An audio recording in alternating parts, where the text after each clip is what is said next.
All right, so after that, obviously during the post-game conference, head coach for Baylor, Kim Mulkey, she pissed off or whatever the case may be. But apart from her being pissed off about the no foul call, she said verbatim, as both teams, men and women, go into the Final Four, dump COVID testing, let both teams duke it out, do away with the COVID testing, and let every team play to the end, because it would be a shame for players to not be able to like get that experience because they got COVID.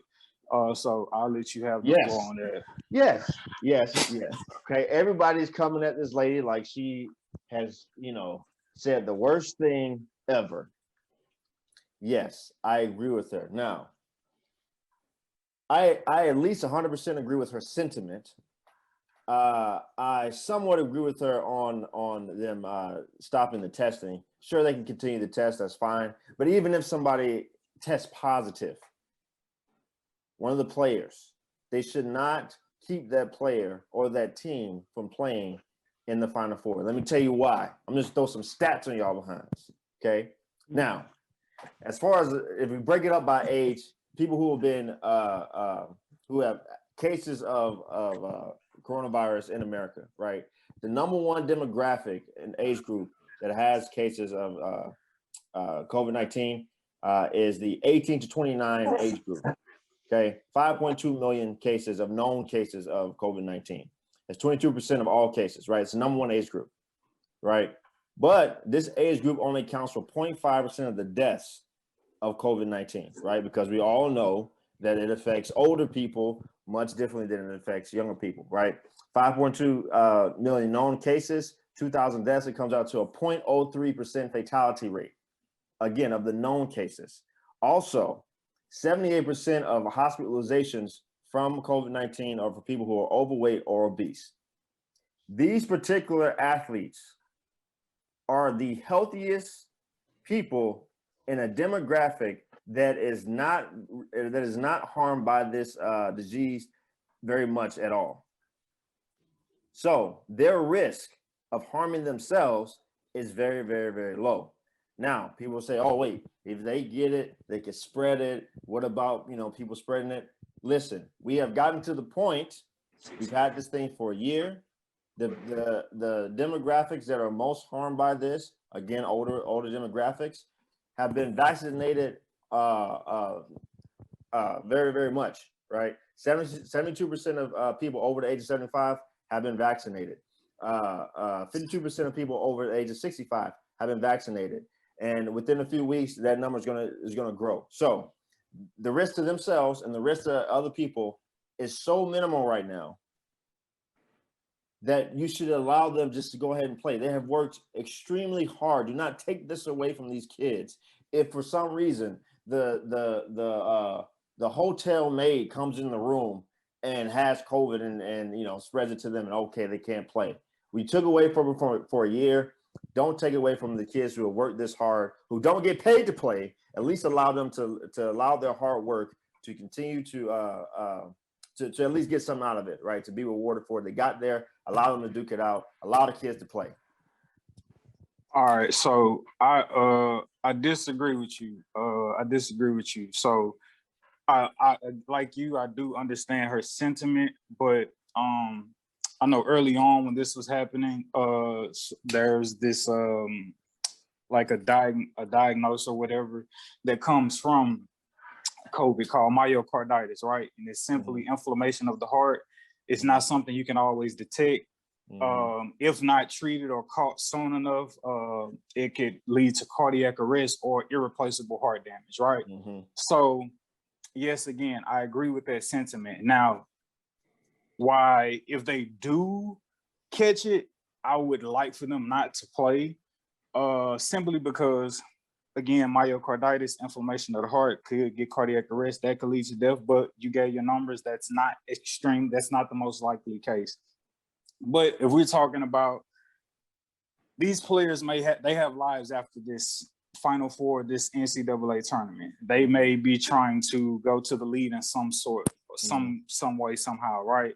What happens if, yes, you do have it, you tend to, you keep on playing, you don't treat it, and like just so happen, despite the numbers, like you're that one you're that one anomaly that slipped through the cracks, and COVID fucked you all the way up.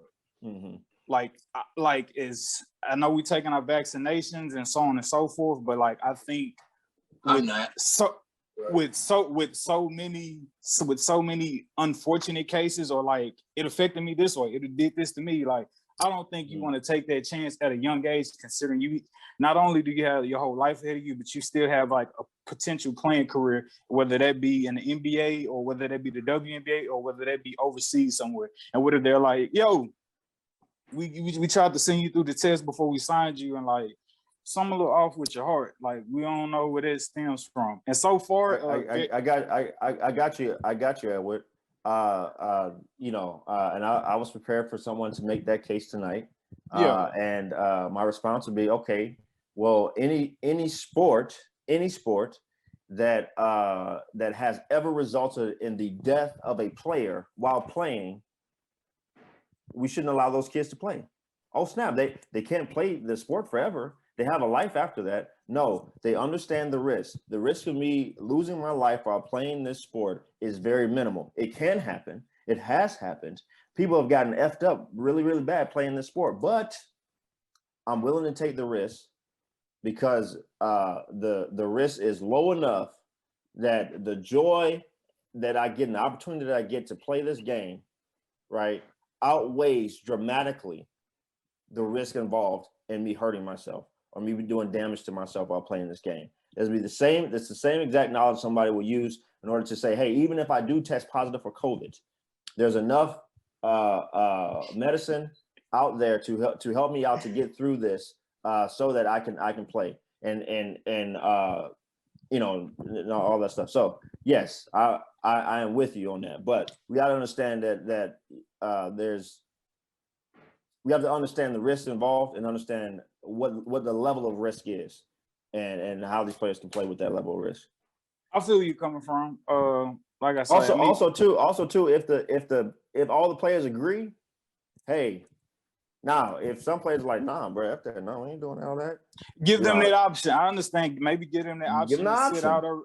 So far to like wrap it up, Virginia Commonwealth, they had a player. I don't know if it had to be a player, because if it was a staff member, that staff member would just not be able to travel with the team. So they actually had a player at the very beginning of round one going up against Oregon who tested positive, and Virginia Commonwealth had to forfeit, and that was the first forfeit ever in 82 years of the NCAA tournament taking place, and that was in basketball. And there was also Notre Dame, their hockey team also had to forfeit because of a player testing positive for COVID. To what you saying, Christian, give them that liberty to make that decision. I say, if you made it to the Final Four, you don't go back to school.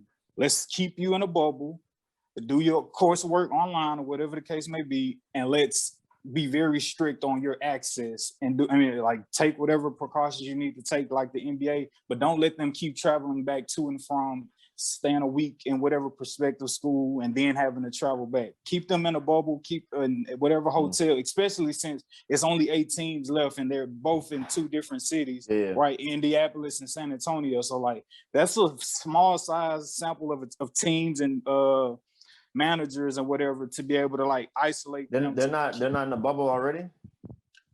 They have been, but what I'm saying is, so far throughout the course of the NCAA tournament, they play those games Saturday, Friday through Sunday, and then they go back to school for the following week, then travel back. So that's what I'm saying. Like, gotcha. Let's restrict as much opportunity for them to catch COVID by keeping them where they're at. So that's that.